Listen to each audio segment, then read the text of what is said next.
नमस्ते साथियों, मैं देशराज गुर्जर स्वागत करता हूं आप सभी का आपके अपने प्लेटफॉर्म निष्ठा क्लासेज में। साथियों, व्याकरण पढ़ने की अपनी श्रृंखला में आज का अपना विषय बिंदु होगा वचन। चलिए शुरू करते हैं। और इस वचन के टॉपिक में अपन वचन से संबंधित सारे जो नियम होंगे वो पढ़ेंगे, और इसके अलावा एक वचन से बहुवचन बनाना और 20 महत्वपूर्ण प्रश्न जो वचन पर आधारित हैं, जो बहुविकल्पी होंगे, उनका हल करेंगे। चलिए शुरू करते हैं।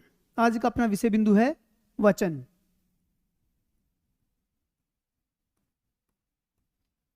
शुरू करते हैं वचन की परिभाषा से।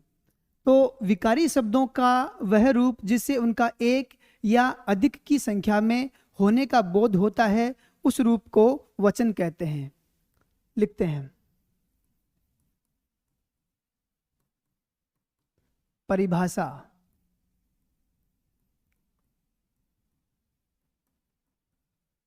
विकारी शब्दों का वह रूप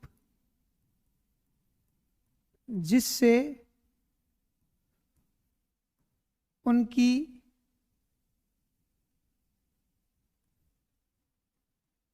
एक या अधिक की संख्या का बोध होता है,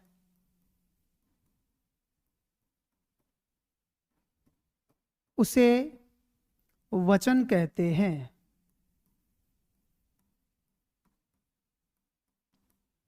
विकारी शब्दों का वह रूप जिससे उनकी एक या अधिक की संख्या का बोध होता है, उस रूप को वचन कहते हैं। विकारी शब्दों का रूप होता है, किसका बोध होता है? उससे उससे उनकी या तो एक की संख्या का या अधिक की संख्या का बोध होता है, उसको अपन वचन कहते हैं। आगे बात आती है वचन के इस प्रकरण में वचन के कितने भेद होते हैं। तो हिंदी व्याकरण में वचन के दो भेद होते हैं। कौन कौन से होते हैं? पहले ये लिखते हैं। वचन के भेद या प्रकार। कितने भेद होते हैं? दो। वचन के दो भेद होते हैं। वचन के दो भेद होते हैं। कौन कौन से भेद होते हैं? पहला भेद है एक वचन, और दूसरा भेद है बहुवचन। एक वचन और बहुवचन। अब आगे हम एक वचन और बहुवचन की परिभाषा, उनके भेद और उनके कुछ ऐसे शब्द जो सदैव ही एक वचन में उपयोग में होते हैं वो जानेंगे, और कुछ ऐसे शब्द जो सदैव ही बहुवचन के रूप में प्रयुक्त होते हैं वो जानेंगे। चलिए शुरू करते हैं। सबसे पहला भेद है वचन का एक वचन।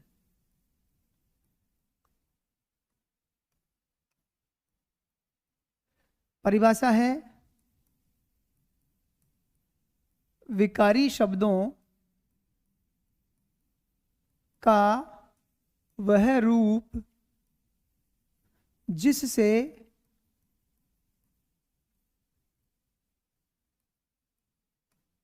उनकी एक की संख्या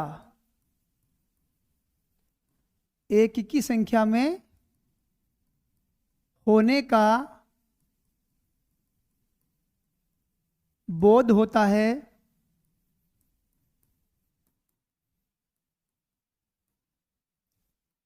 उसे एक वचन कहते हैं। विकारी शब्दों का वह रूप जिससे उनकी एक की संख्या में होने का बोध होता है, उसे एक वचन कहते हैं। विकारी शब्दों का रूप होता है और क्या बोध होता है? एक की संख्या में होने का बोध होता है, उसको अपन एक वचन कहते हैं।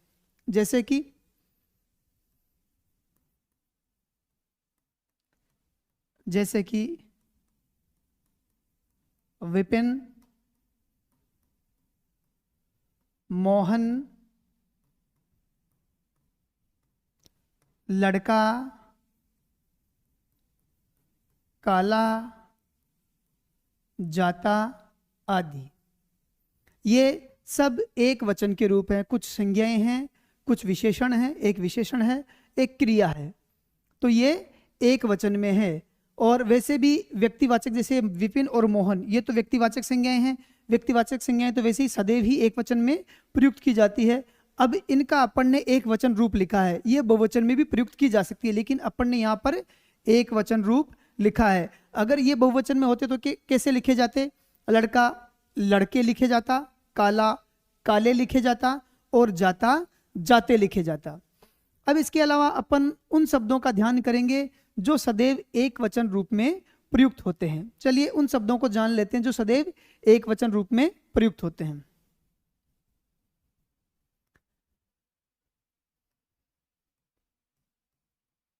सदैव एक वचन रूप में प्रयुक्त शब्द।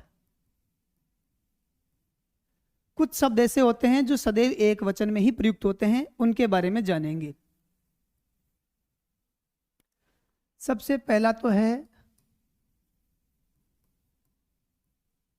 धातुएं। धातुएं सदैव एक वचन रूप में ही प्रयुक्त होती है। जैसे लोहा, तो अपन मान लो लोहे के लिए एक वाक्य बना करके देखें, क्या वो बहुवचन में प्रयोग में होता है कि मैंने लोहे ले लिए, मैंने लोहे खरीद लिए? ऐसा नहीं प्रयोग में आता।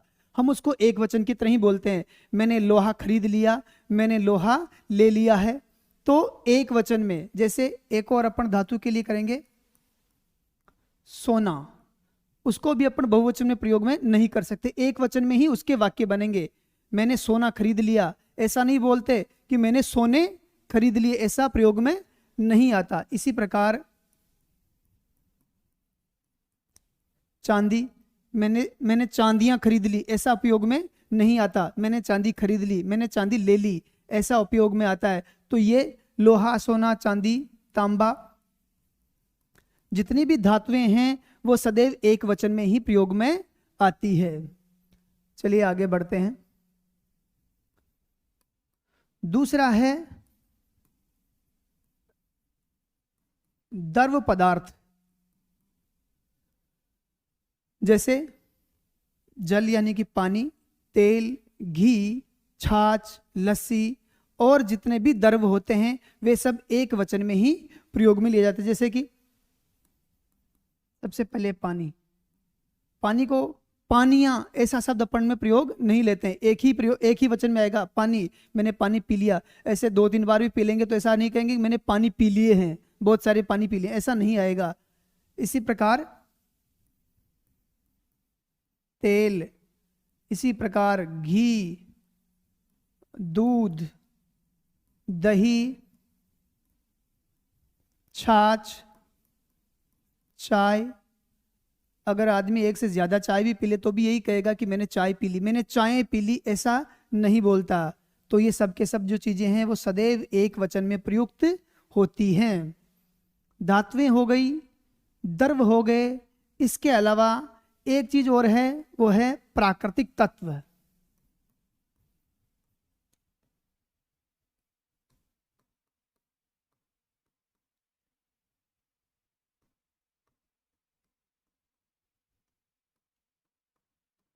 सबसे पहले तो इन प्राकृतिक तत्वों में आप पंचभूतों को याद कर लें। पंचभूत कौन कौन से होते हैं? पृथ्वी, आकाश, जल, वायु, अग्नि, ये पंच तत्व होते हैं ना। ये सब एक वचन में ही प्रयोग में आते हैं। और इनके अलावा बहुत सारे प्राकृतिक तत्व एक वचन में ही प्रयुक्त होते हैं। जैसे पृथ्वी, वायु, जल, वर्षा, आकाश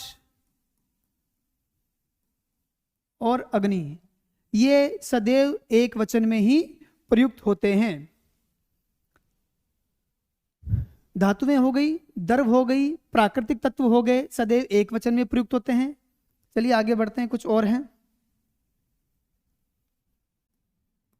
आगे है भाव। भावों के जो नाम है वो सदैव एक वचन में प्रयुक्त होते हैं। जैसे दया,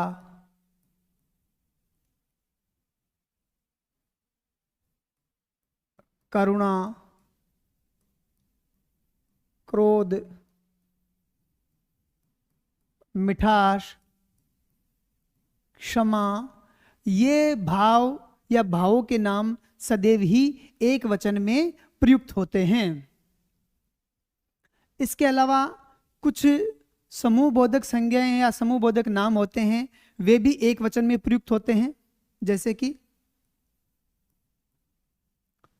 कि जनता, जनता आ गई, ऐसा नहीं बोलेंगे जनताएं आ गई, हालांकि ये भीड़ है, जनता, भीड़, सामान आदि ऐसी समूह बोधक या समुदाय बोधक नाम हैं जो एक वचन में प्रयुक्त होते हैं। ये विशेष है, जनता, भीड़ हमेशा एक वचन में प्रयुक्त होंगी। लेकिन इसमें एक और विशेष बात है, यदि इनकी जगह लोग शब्द आ जाएं, ये बहुवचन होता है, इसको विशेष रूप से नोट कर लें। लोग आ गए, यहां लोग खड़े हैं, लोग खड़ा है ऐसा नहीं बोलेंगे, लेकिन यहां जनता खड़ी है एक वचन में बोल सकते हैं, भीड़ खड़ी है एक वचन में बोल सकते हैं, सामान रखा है, सामान्य रखा है ऐसा बोलेंगे ना, सामान रखा है एक वचन में बोल सकते हैं, लोग खड़े हैं बहुवचन में बोलेंगे। ये बहुत विशेष है, ये कंफ्यूज करने वाला है लोग। ये हो गया अपने एक वचन से संबंधित सब कुछ जो अपने को जानने की जरूरत थी, और जो उदाहरण थे जो हमेशा एक वचन में प्रयुक्त होने वाली चीजें थी वो। चलिए शुरू करते हैं, आगे बहुवचन पढ़ते हैं।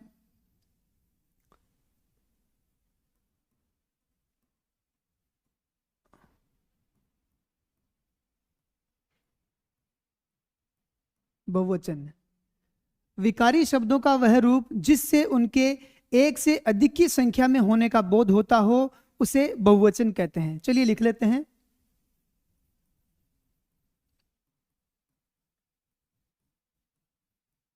विकारी शब्दों का वह रूप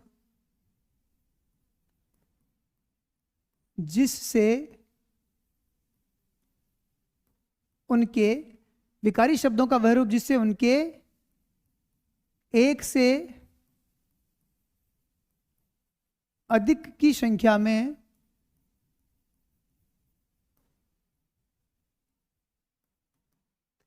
होने का बोध हो,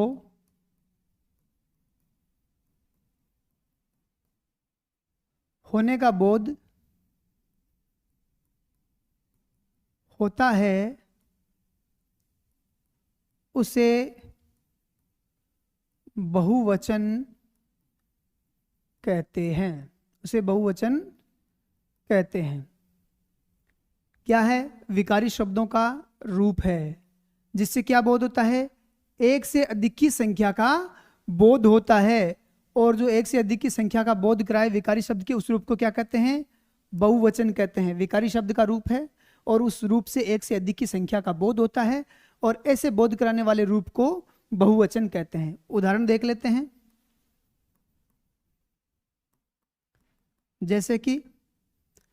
जैसे है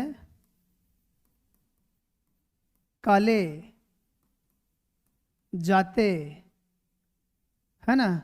ये अपन ने, यही उदाहरण अपन ने वहां लिखे थे जो कि एक वचन संज्ञा में, वहां अपन ने इसको काला लिखा था और इसको जाता लिखा था, तो ये बहुवचन के रूप में है।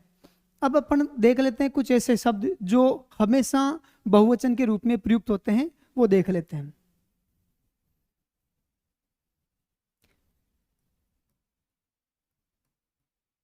सदैव बहुवचन रूप में, ऐसा कह सकते हैं, सदैव बहुवचन रूप में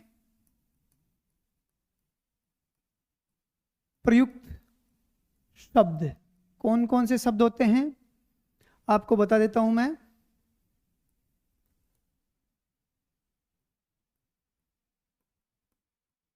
आंसू, होश, दर्शन, हस्ताक्षर, प्राण, भाग्य, बाल।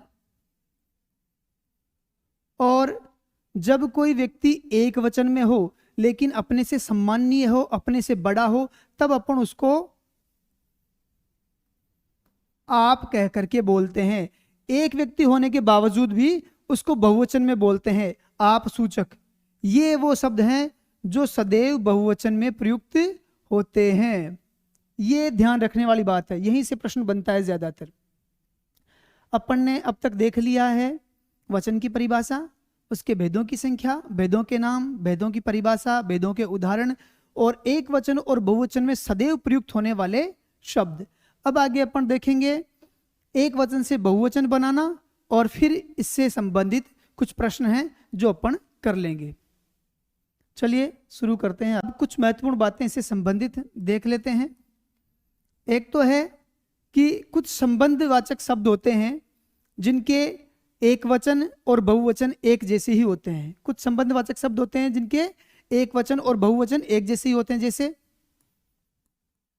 दादा, मामा, चाचा और बाबा।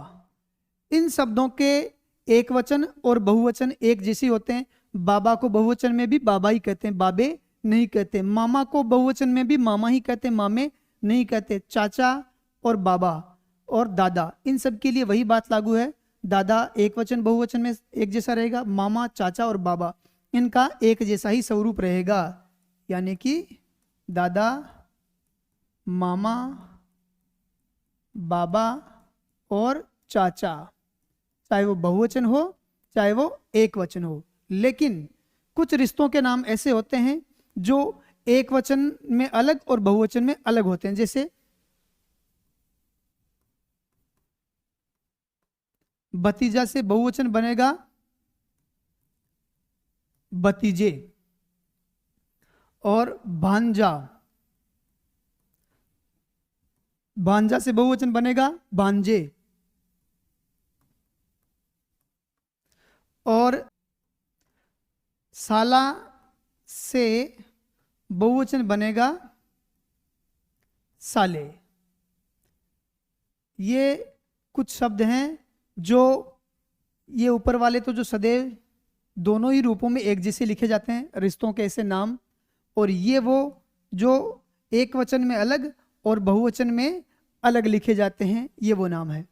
एक और बात जो इनसे संबंधित जानने योग्य है वो ये होता है कि अपन किसी शब्द को बहुवचन में प्रयोग में लेते हैं तो उसके पीछे अनुस्वार लगती है, लेकिन वो अनुस्वार यदि हम संबोधन में प्रयोग में लेते हैं तो वो अनुस्वार नहीं लगती। जैसे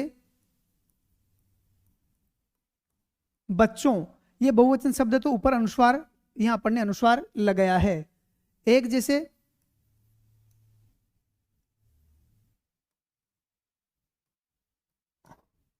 लड़कों, यहां अनुस्वार अपन ने लगाया है, लेकिन इन शब्दों को यदि हमने संबोधन कारक में काम में लिया है तो ये अनुस्वार नहीं लगेगा। यदि ऐसा कोई प्रश्न बन जाता है तो बहुत रेयर है, लेकिन फिर भी ध्यान रखने वाली बात है। अब आगे अपन इनसे संबंधित प्रश्नों को करेंगे, एक वचन से बहुवचन बना करके देखेंगे और उसके बाद में प्रश्न देखेंगे। चलिए शुरू करते हैं।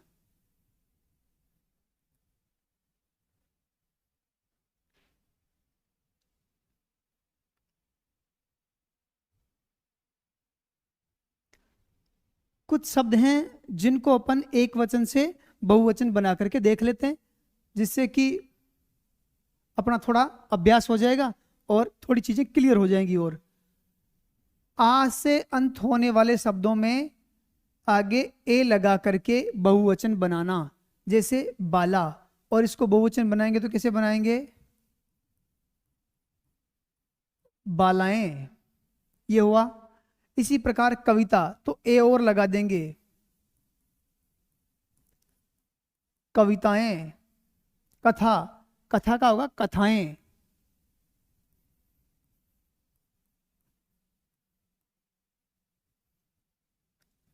चलिए आगे बढ़ते हैं।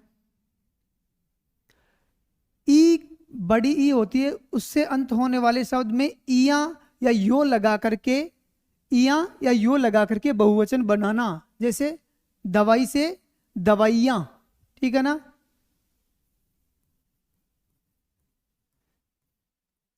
इसमें ध्यान रखने वाली बात यही है कि यहाँ बड़ी की मात्रा आ रही है, लेकिन जब बहुवचन में बनाएंगे तो ये छोटी ई में बदल जाएगी। ये सबसे महत्वपूर्ण बात है, यही पूछा जाता है ज्यादातर।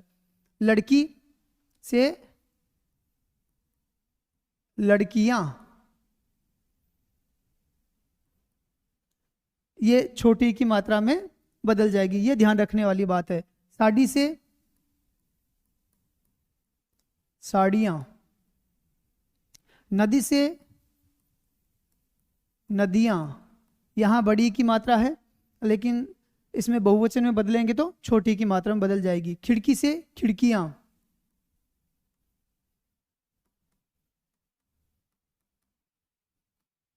और स्त्री से स्त्रियां।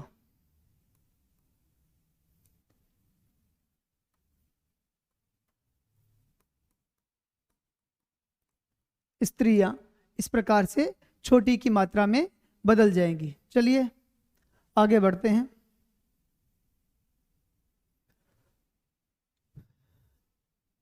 या पर अंत होने वाले शब्दों में अनुनासिक लगाना। जहां या है उसी जगह या कर देना। जैसे चिड़िया, तो इसका बहुवचन चिड़िया होगा।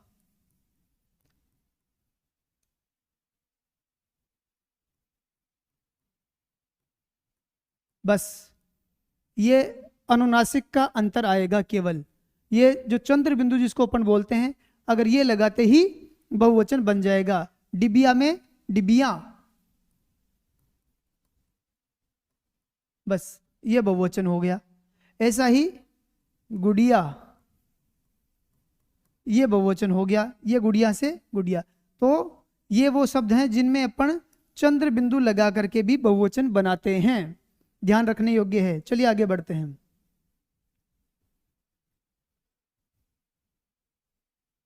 ऊ यानी कि छोटा ऊ और बड़ा ऊ अंत में होने पर ऊ या ऊ के बाद में ए लगाने से जो बहुवचन शब्द बनते हैं वो हैं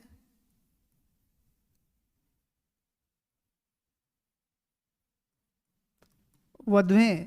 छोटी मात्रा हो जाएगी, ध्यान रखने योग्य बात यही है। वधु और आगे ए लग जाएगी, लेकिन ये मात्रा छोटी हो जाएगी। इसी प्रकार वस्तुएं, इसमें पहले से ही छोटी है। वस्तुएं, बहु से बहुएं,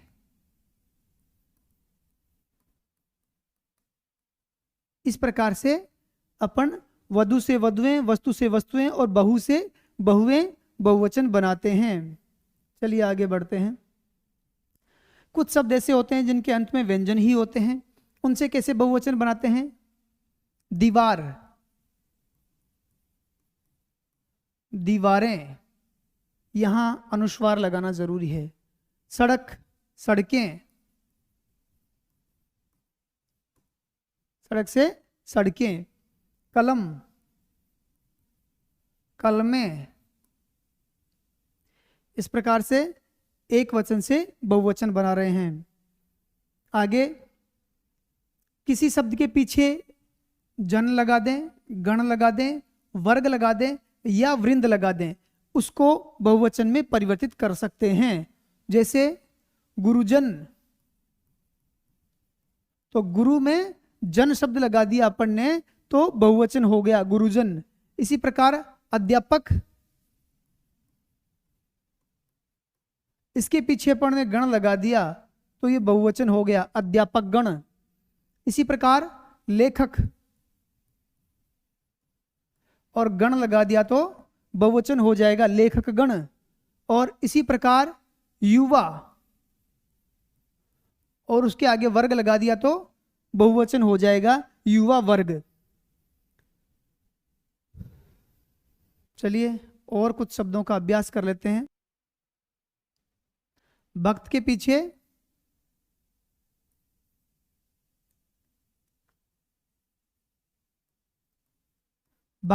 जन लगाने से बहुवचन हो जाएगा भक्त जन। इसी प्रकार खेतीहर के आगे वर्ग लगा देंगे तो खेतीहर वर्ग बहुवचन हो जाएगा। खेतीहर वर्ग बहुवचन हो जाएगा। मंत्री के आगे गण लगा देंगे तो बहुवचन हो जाएगा मंत्री गण, लेकिन इसमें मात्रा छोटी हो जाएगी, ये ध्यान रखने वाली बात यह है। मंत्री गण, ये मंत्री के आगे गण लगाने से बहुवचन हो जाएगा मंत्री गण। चलिए आगे बढ़ते हैं।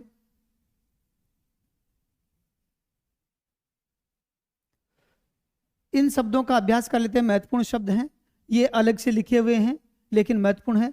राजा का बहुवचन शब्द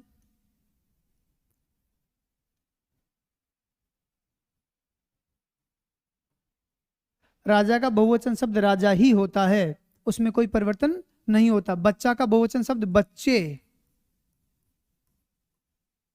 मेज का बहुवचन शब्द मेजें। मेजें। किताब का बहुवचन शब्द किताबें।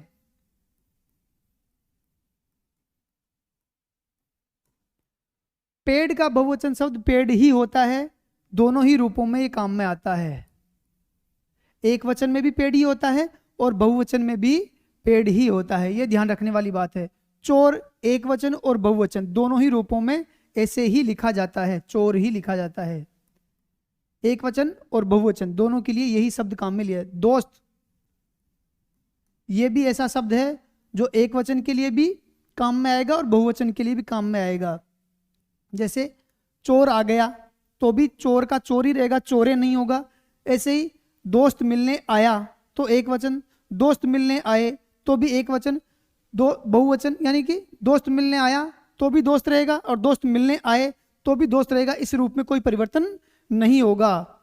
तो पेड़, चोर, दोस्त, राजा, ये एक वचन और बहुवचन दोनों में एक जैसे लिखे जाते हैं। और इसी प्रकार विद्यार्थी शब्द भी ऐसा ही है, ये एक वचन के लिए भी काम में आता है और बहुवचन के काम में भी आता है।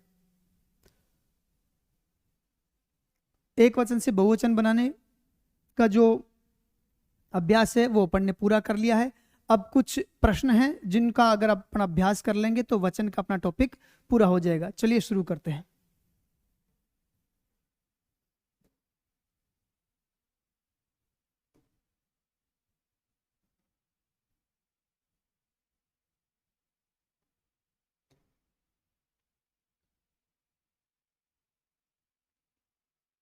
बीस प्रश्न अपन इस पर करेंगे और ये वचन का अपना प्रकरण पूरा हो जाएगा। चलिए पहला प्रश्न, प्राण शब्द किस वचन में प्रयुक्त होता है? अपन ने लिखा था सदैव बहुवचन में प्रयुक्त होने वाले शब्द आंसू, होश, प्राण, हस्ताक्षर, तो ये सदैव बहुवचन में प्रयुक्त होता है। अपना उत्तर ये है, ज्यादा सोच विचार का कोई जरूरत नहीं है इसमें। आगे, निम्नलिखित में से कौन सा शब्द सदैव एक वचन में प्रयुक्त होता है? सदैव एक वचन में अपन ने बात की थी प्राकृतिक तत्व या पंच तत्व, जिनको अपन मौखिक रूप से याद रख सकते हैं, जैसे पृथ्वी, आकाश, वायु, अग्नि, जल, वर्षा एक वचन में प्रयुक्त होते हैं। और सदैव एक वचन में तो क्या पूछ रहा है, सदैव एक वचन में प्रयुक्त कौन से होते हैं? ये रहा आकाश सबसे पहले, बाल हमेशा सदैव बहुवचन में, आंसू सदैव बहुवचन में प्रयुक्त होते हैं और होश भी हमेशा बहुवचन में प्रयुक्त होते हैं।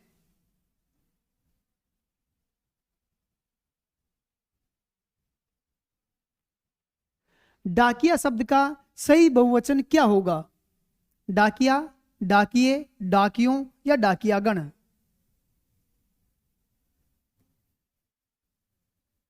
तो इसमें डाकिया का बहुवचन होगा डाकिए, ये सही रूप है। चलिए आगे बढ़ते हैं। निम्न में से कौन सा बहुवचन है? माता एक वचन है, किताब एक वचन है, लड़के और नदी। तो बहुत सामान्य सा प्रश्न है, देखते ही पहचान में आने वाला है, लड़के बहुवचन में है।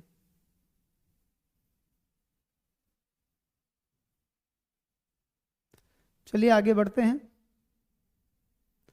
द्रव्यवाचक शब्द सोना का प्रयोग किस वचन में होता है? तो अपन ने पढ़ा था शुरुआत में कि जितने भी धातुएं हैं वो सदैव एक वचन में प्रयुक्त होती है। तो ये पूछ रहा है सोना का प्रयोग किस वचन में, तो सदैव एक वचन में होता है। ये अपना, यदि अपन ने जो अब तक क्लास अपनी पूरी हुई है उसको ढंग से पढ़ा है तो अपने सारे प्रश्न लगभग क्लियर हो जाएंगे। एक वचन में प्रयुक्त होता है, धातुएं सदैव ही एक वचन में प्रयुक्त होती है। गुरुजी आ रहे हैं, वाक्य में गुरुजी शब्द में कौन सा वचन है, एक वचन है, बहुवचन है या आदर सूचक बहुवचन है। तो अपन ने पढ़ा था कि एक वचन होते हुए भी यदि अपने से कोई बड़ा है तो सम्मान सूचक रूप में हम उसको बहुवचन में प्रयोग में लेते हैं, और इसमें अपने को विशेष रूप से ऑप्शन दिया गया है कि आदर सूचक बहुवचन, तो ये अपना आदर सूचक बहुवचन रूप आ गया है। चलिए आगे बढ़ते हैं। हिंदी भाषा में वचन के कितने प्रकार होते हैं, बहुत बेसिक प्रश्न है, 2 प्रकार होते हैं। आगे बढ़ते हैं। निम्नलिखित में से कौन सा शब्द एक वचन नहीं है, जनसमूह, प्रजा, लोग और वर्षा। तो अपन ने कहा था सावधान रहना है किससे, बाकी समूहवाचक या समुदायवाचक जो शब्द आते हैं वो एक वचन आते हैं, लेकिन लोग बहुवचन में गिनने में आता है, जबकि जनसमूह, प्रजा, जनता, है ना, सेना, ये समुदायवाचक शब्द हैं जो कि एक वचन में आते हैं, लेकिन लोग ऐसा शब्द है जो कि बहुवचन में गिनने में आता है। रही बात इसकी, तो इसके लिए अपन ने बताया था सभी प्राकृतिक तत्व पृथ्वी, आकाश, वायु, जल, अग्नि, वर्षा एक वचन में सदैव प्रयुक्त होते हैं। इसका क्लियर हो गया अपना, ये पहले से क्लियर है, और इसका अपन ने स्पेशल आपको नोट करवाया था कि इसका जरूर ध्यान रखना। चलिए आगे बढ़ते हैं। पानी शब्द का एक वचन क्या है, पानी शब्द का वचन क्या है, तो पानी सदैव एक वचन में प्रयुक्त होता है, ये अपने को ध्यान में है। सदैव बहुवचन का तो सवाल ही नहीं, एक वचन बहुवचन नहीं, सदैव ही एक वचन में प्रयुक्त होता है, पानी का बहुवचन होता ही नहीं है, सदैव एक वचन में होता है। कौन कौन सी चीजें, वही पृथ्वी, आकाश, वायु, जल, अग्नि और समस्त प्रकार के द्रव पदार्थ कौन कौन से, जैसे घी, तेल, दूध, दही, छाछ, मक्खन आदि समस्त प्रकार के जो द्रव हैं वो सदैव ही एक वचन में प्रयुक्त होते हैं। चलिए आगे बढ़ते हैं। निम्नलिखित में से कौन सा शब्द सदैव बहुवचन में प्रयोग होता है, शिशु नहीं, सदैव नहीं होता, हो सकता है लेकिन सदैव नहीं होता है। भक्ति सदैव एक वचन में होती है, ये क्यों, क्योंकि अपन ने पढ़ा है कि जो भाव होते हैं वो सदैव ही एक वचन में प्रयुक्त होते हैं। पुस्तक ये एक वचन और बहुवचन दोनों में प्रयोग में होते हैं, लेकिन सदैव तो नहीं होती। लेकिन ये शब्द है हस्ताक्षर जो सदैव एक वचन में प्रयुक्त होता है। कौन कौन से हो गए एक वचन वाले, फिर से याद दिला देता हूं, होश, आंसू, हस्ताक्षर, दर्शन, भाग्य, बाल आदि शब्द ऐसे हैं जो सदैव ही बहुवचन में प्रयुक्त होते हैं। और एक वचन को भी अगर अपन आदर सूचक में बोलेंगे, आप लगा करके बोलेंगे, तो वो भी बहुवचन में लिखा जाएगा। इसलिए हस्ताक्षर जो है वह सदैव बहुवचन में प्रयुक्त होता है। चलिए आगे बढ़ते हैं। किताबें शब्द वचन की किस श्रेणी में आता है, बहुत सरल है, सीधा है, बहुवचन में आता है, इसमें ज्यादा समय खपाने की जरूरत नहीं है। चलिए आगे बढ़ते हैं। आज हर कोई मानसिक रूप से बीमार है, तो हर कोई और प्रत्येक ये वो शब्द हैं जो सदैव ही एक वचन में प्रयुक्त होते हैं। ये ध्यान रखने वाली बात है, हर कोई आ जाए या इसकी जगह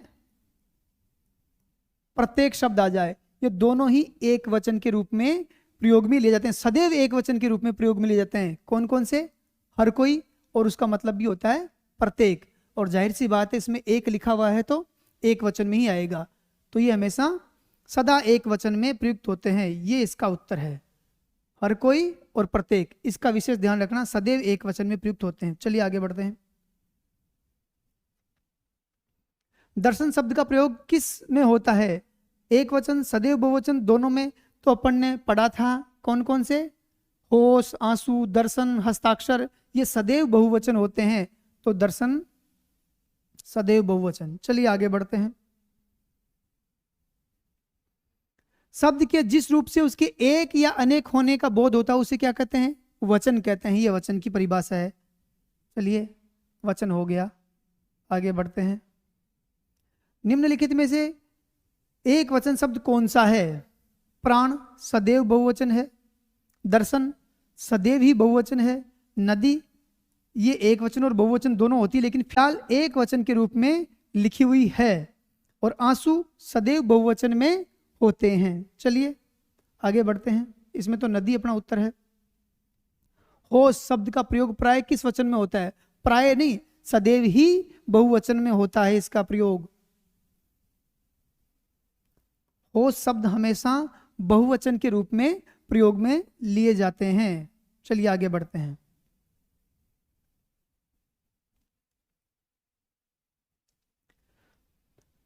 भक्त का बहुवचन रूप क्या होगा?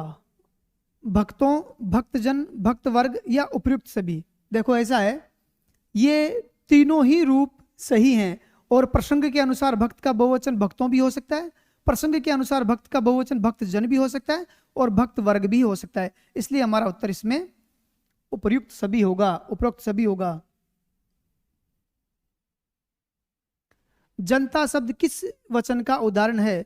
जनता, सेना, भीड़, ये सदैव एक वचन में प्रयुक्त होते हैं, लेकिन लोग हमेशा बहुवचन शब्द में प्रयुक्त होते हैं।